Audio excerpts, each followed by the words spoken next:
All right. Here we go, back again on the other side of the coin. All right. Here we go back again on the other side of the coin. Yet another special. We try and bring these specials every week. Obviously, we had Con, we had Frank Khaled, we had PYS last week. And look who we have today. It is the Chelsea community, football Twitter community sensation. Honestly, I've never seen a particular person tweet something out and within the first minute there's literally about 600 to 1,000 likes. I mean, I think everyone in the community must have CFC Dubois on notification, and like I must admit, some of the tweets are unbelievable. Some of the things that Dubois has been saying and his opinions, they're world class. Honestly, they're generational talent, as I'd like to say from a footballing terms. But my man Dubois, how you doing? I'm doing well. Thank you for bigging me up as well. Not sure I deserve that, but I appreciate it a lot. Thanks for having me on. No, of course, man. Of course. Now, I'm always intrigued. Every time I see your tweet, I'm like, man, this guy, wow, the traffic that goes towards the tweets is unbelievable. But the content is amazing. So, it goes hand in hand. And like all the time, I've got my co-host here, Ameya. Ameya, how you doing, my man? Yep, I'm doing good. Looking forward to talking to CFC Dubois. I mean, his tweets are incredible and, always bring a smile to my face. So I'm looking forward to this conversation. Hopefully it brings a smile to all your faces as well. Absolutely, man. That's true. Seriously, sometimes I'd be reading his tweet and I'd be like, that's funny. And that's the exact sort of reaction I'm pretty sure everyone gets. But let's get straight into it, Dubois. I want to talk to you about, firstly, obviously this matter is still quite fresh. So let's start off with this before we go into the other stuff that we want to talk about. Frank Lampard, obviously, has been sacked and we've parted ways with him literally maybe a couple of days ago. From your opinion, Dubois, it seems like some parts of the fan base are still a bit divided about this. Obviously the emotional ties and the sentiments are still there. And quite understandable. But from your opinion, do you feel like Frank deserved a bit more time, or do you think it was probably the right time for us to part ways? I think you hit the nail on the head by mentioning the sentiment, because I think that's what's keeping a lot of people still in that sort of mind frame that, we should have given him more time, etc. I mean, personally, I think it was the right time. And I'm basing that solely off what we saw on the pitch in, let's say, the last couple of weeks he was in charge, and based on the players' body language. And you could just tell that it seemed as though the players weren't fighting for his job. And when you have a manager whose job is clearly under threat, you normally see a response. You normally see players, urgency in the play. It was just none of that. It seemed that we were regressing in terms of all of that. So I think in terms of that, I think, yeah, it was the right time. Although I do understand that a lot of people have still got the sentiment behind it. So that's why they were finding it hard to let him go. Yeah, man, 100%. I mean, I still have conversations in the timeline where, people like I've been very up. I'm not gonna lie, Dubai. I've been very, very upbeat since we've announced Tuchel.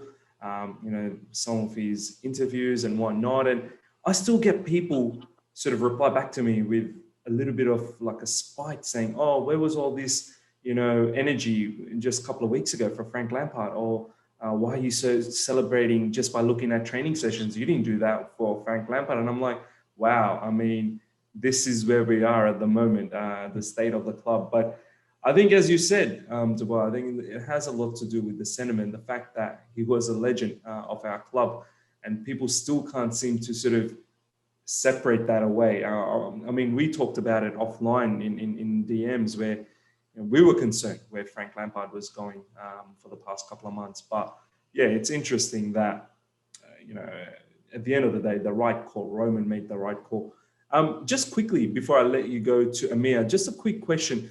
Your thoughts quickly on the whole, Matt Law coming up with the Rudiger sort of stories and how, he was trying to sort of picture that, Rudiger and the French players played a big part in getting Frank out. What's your thoughts? Do you feel like it's the French players that played a big part, or Frank at the end of the day played his cards and just didn't work out? Yeah, I think it's a culmination of factors that caused the sacking of Frank Lampard. I think if the fringe players were, say, like as it was reported, were causing issues behind the scenes, I think that happens at every club. It happens. True. Um, I think it's something that's maybe blown out of proportion because it's Chelsea. We're always in the media. I mean, Chelsea gets you clicks these days. That's how it is in the media. And I Yeah. think so. It might have been blown out of proportion. It would have played. I mean, if it's true, it would have played a factor. I'm sure it would have. But I think it sort of maybe used as a scapegoat in some ways because I think the main Yeah. reason was the results on the pitch and the fact that we were regressing rather than progressing. And I think that was the main factor. But Yeah. since that came out, all the media attention sort of switched to the players. And I think that might have taken more control than it should have in the whole situation. Yeah. No, 100% agree, man. 100% agree. Ameya, off to you. Yeah, I think Miz mentioned the Tuchel's rather intriguing pre-match and post-match press conferences. So, I mean, I quite frankly like that as well. And he was so animated on the touchline, always like going like this and like that, and always giving his players instructions. So I really love that about Thomas Tuchel. So I just wanted to gather quickly your first impression on on Thomas Tuchel. I mean, ever since he was announced as Chelsea boss. I mean, of course, I'm pretty sure you would have liked it because he included Giroud in the first lineup. But apart from that, I mean, what are your Nice first one. Nice thoughts? one. Yeah. Yeah, no, when I saw the lineup, I saw Giroud. I thought we found the perfect manager, to be honest. But I mean, I was a bit disappointed by Giroud's performance on that. But I'm just saying, I think in terms of Tuchel, I think from his first impressions, I think he's said all the right things. I mean, he's got a nice blend of confidence but realism in the way he talks. I mean, I think there's a quote saying he wants us to be known. He wants us to make us a team that no one wants to play against, and that's obviously going to excite fans. And at the same time, he's aware that we might not challenge for the title this season, but he's not, letting go of the club's ambition of being near the top. So I think he said the right things, and like you said as well on the sidelines, you can see he's animated, and it it bodes well because it seems like those are the type of managers which Chelsea fans bond with more, those who are animated and who sort of feel the game. So I think so far he's said all the right things. Yeah, I think completely agree with you there. I mean, I think his first press conference is probably tomorrow, I think, or today. I'm not quite sure, but yeah, I think that should be a really interesting watch as well. So I think just a quick, sub question from that. What do you think about some of the players, right? I mean, I'm pretty sure Hudson-Odoi yesterday, he was amazing. I mean, everyone was so shocked when the reports came out that he'd be he'd be starting as a wing back. But I think he was the man of the match yesterday, and I think that he was buzzing in the post-match interview as well. You could see the enthusiasm in coursing through his veins, like he wanted to play for the manager. And I think so. What are your thoughts on Hudson-Odoi, and in contrast, probably Mason Mount as well, if you quickly want to touch upon that, because I mean, everyone was going bananas on Twitter yesterday when Mason Mount was benched. But quite frankly, I think with how much Tuchel probably chops and changes his team, he could probably be an integral part anyway. So what do you think about that? Yeah, I think with Hudson-Odoi, I thought his performance was very good. I think he deserved his man of the match. I mean, especially pre the game, I think everyone was surprised to see he's playing right wing back, and I think there was a mix. Some people were just not happy with it at all, but I think some people did understand that it's Thomas Tuchel and his tactics. He's a known tactician, so there was obviously going to be some mastermind behind it, and it worked. I mean, Callum, we all know Callum's ability. He's got special talent, and there was no denying that. And to see him play in a position maybe he's unfamiliar with and do so well, I think it just shows how big of a talent he is. And it seems like Thomas Tuchel appreciates that because we have to remember that he picked the lineup based on experience, and we see him show his trust in Hudson-Odoi when he didn't really have to. So I think that was a good thing about Hudson-Odoi's performance. And like you said, you see in the post-match interview, he clearly been given tactical instructions, which we haven't seen when Frank Lampard was in charge. I don't think we've ever seen a player come out and sort of express the information to that extent, which is impressive considering Tuchel's only been in the country for say a day. And like you touched upon Mount, I think there was meltdown. I wouldn't say it was justified though. I think although yes, he has been our best player recently. That's true, but especially when Tuchel comes out and said he's based it off experience, and it's the most unfair team selection he would have picked. So I think, Yeah. although he is been our best player, he has been our best player. I think it's just a bit too soon. I mean, it's probably a chance to give the guy a break. I mean, he's played so much football over recently, and Tuchel himself's only had a few hours with the players. So, but when he did come on, Mason did look very, very good, and I have no doubts that Mason will be a huge player under Tuchel. Yeah, completely. I 100% agree with everything you just said there, mate. So I'll move it on back to Miz. I think you've got the next question. Yeah, man. 100% in regards to Callum's post-match interview. I was so impressed. I've never heard him talk like that, and the way he was dropping some tactical information, I was like, wow, this guy. After just one session, just imagine he has like a month under Tuchel. He's just going to be talking.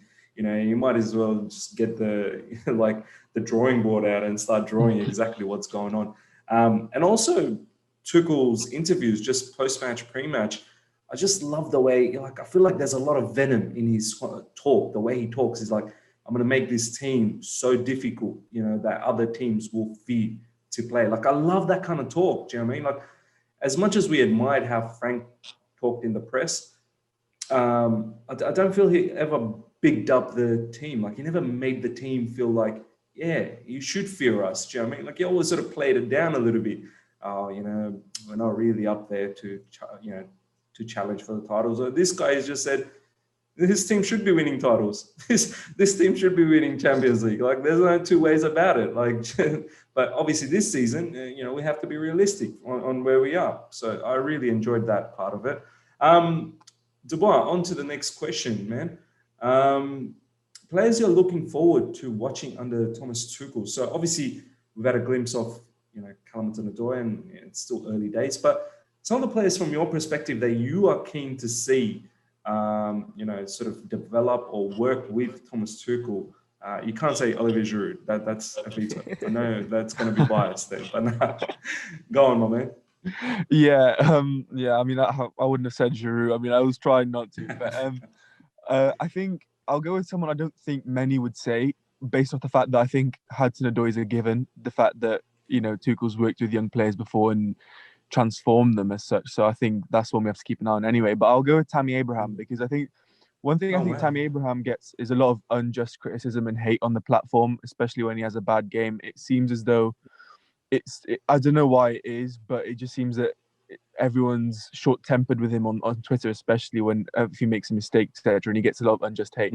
But his profile of player actually suits Thomas Tuchel's system quite a lot.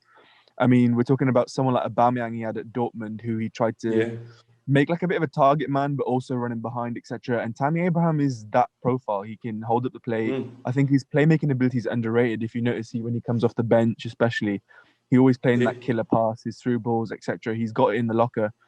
And I know I'm going to find a way to drop Giroud in here, but I think that helps a lot because he's learning from Giroud. So you can see that how much he's improved since last season. So I think Tammy Abraham is probably the one I'm really interested to see how he does. And I think it could take him to the next level.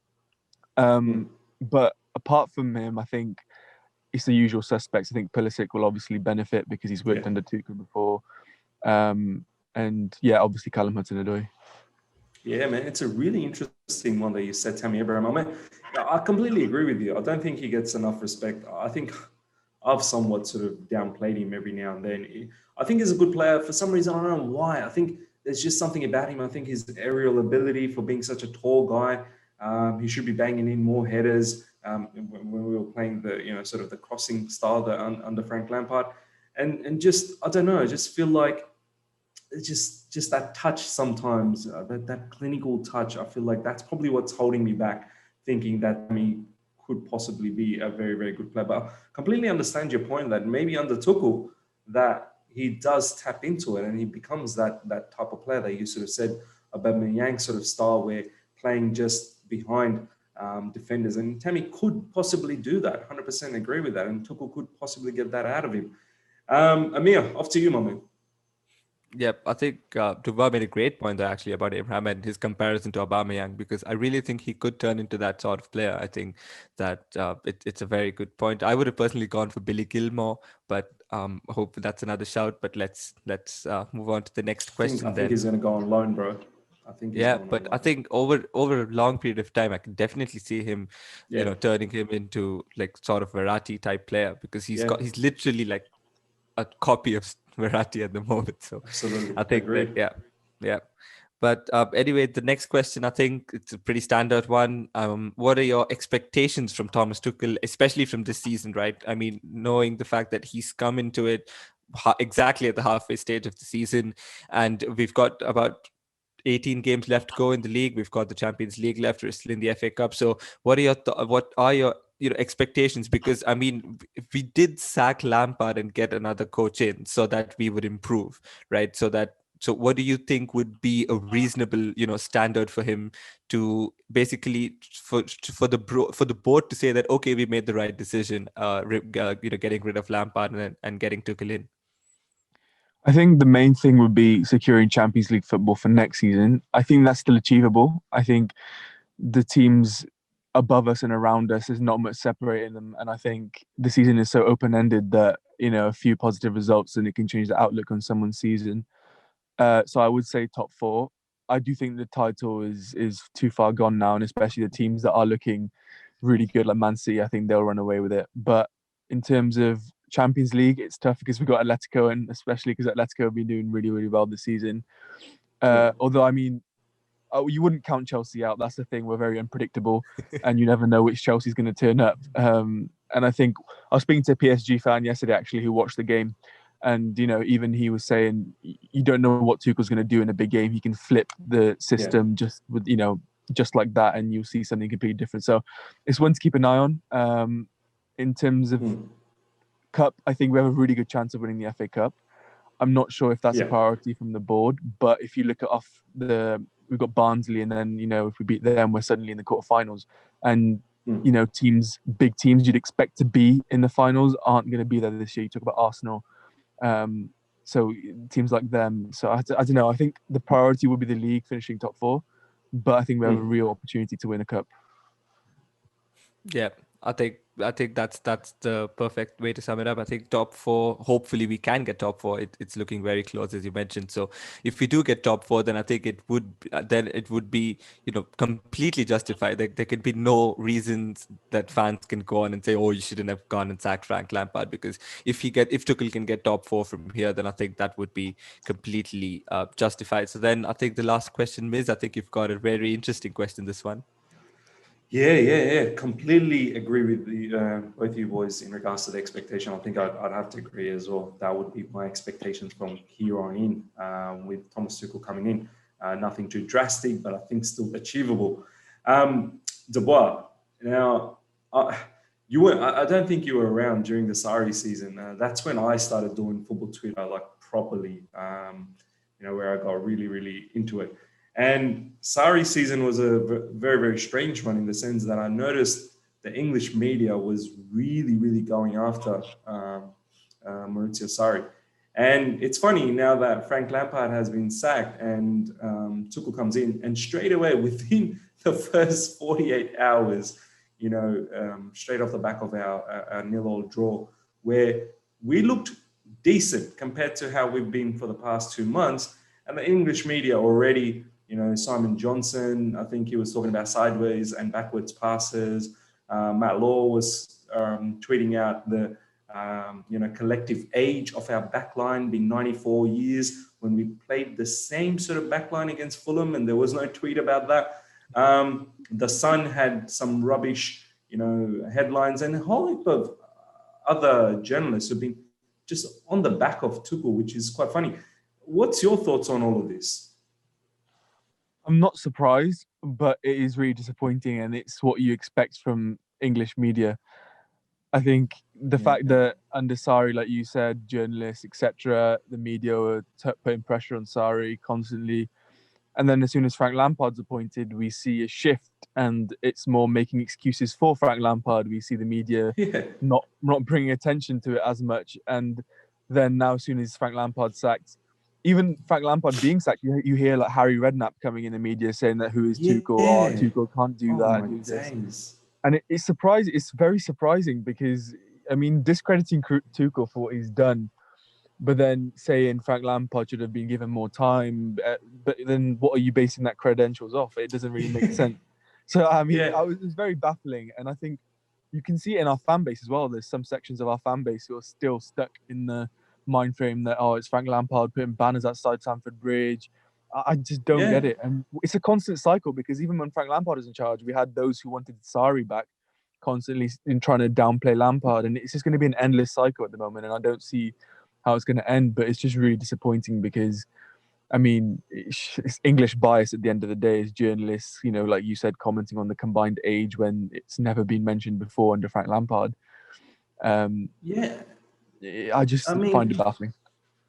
I honestly, I mean, they're so shameless about it as well. Like they are so shameless. Like they make it so obvious. That's what I can't get out of it. That I actually tweeted out saying, why don't you just say it? Just say that you don't want any foreign managers. I'd respect you more if you just come out and said that, as opposed to putting all these, subtle sort of tweets and whatnot. Just say it that you don't want foreign managers. And I don't know if you know this particular account, We Are the Shed, who collected all that money and all that support for Frank Lampard to put up the banner and whatnot. And that's a fantastic touch. And then Tuchel gets announced and a whole heap of other things they started doing, and they started abusing the board and whatnot. I mean, help me make some, sense into all of this, Dubois, man. Yeah, the fact is that Frank Lampard was sacked based off results, and we were regressing as a group, as a team. We weren't achieving the targets just set.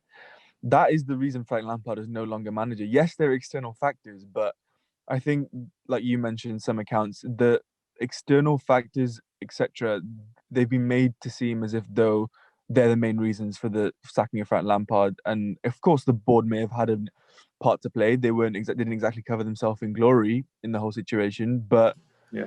I think sentiment and the fact that Frank Lampard's a club legend, some people can't differentiate between the fact that his managerial career and his player career. And I would say that Frank Lampard had a positive influence as a manager, bringing in the youth, attracting Yeah. big names. So I think he's done a good job, but some people take it a bit too far. And I just think that you need to differentiate and put sentiment aside, stuff like this. Because at the end of the day, no player or manager is bigger than Chelsea Football Club. And it's Roman's decisions, and we have to stick by that. 100% agreed, man. 100% agreed. And, I just hope the media doesn't do this and try their best to drive out Tuchel or divide the fan base, create some sort of, toxicity again. And I don't know, I just get this feeling that they might try and push for JT soon, that, get JT into it and make him the next manager for Chelsea. I just hope that they don't do that, because 100% JT is not ready, or to be honest, I really wouldn't like to see any more legends until they get a hell of a lot of years of experience of management and won stuff elsewhere and then come to us. But yeah, man, look, that pretty much wraps us up. Before I do my sort of outro and whatnot, any sort of final messages from yourself, Dubois, to your followers out there? I mean, thanks for supporting me, and especially thanks to you guys for having me on today. I really enjoyed the discussion, and wish you guys all the best with whatever you have next, man. Brilliant, man, brilliant. Ameya, you've got some final things to say? Yep, I think it was a pretty good discussion. Some interesting things learned as well. I think Dubois made some great points, and I think we should definitely have him on once again, because I love this conversation. No, 100%, man. Dubois actually dropped some really, really good knowledge and some really fine points as well. And yeah, hopefully the viewers, the listeners will get a nice buzz out of it. Guys, that pretty much wraps us up. I'll have all of CFC Dubois' details in the description. They've got the YouTube channel as well, which I'll put down in the description as well. Himself and PYS, they run a podcast over there, which is another fantastic listen. So guys, do follow that, do subscribe to that. And until next time, we shall have another guest lined up. So everyone, take care and goodbye. See ya.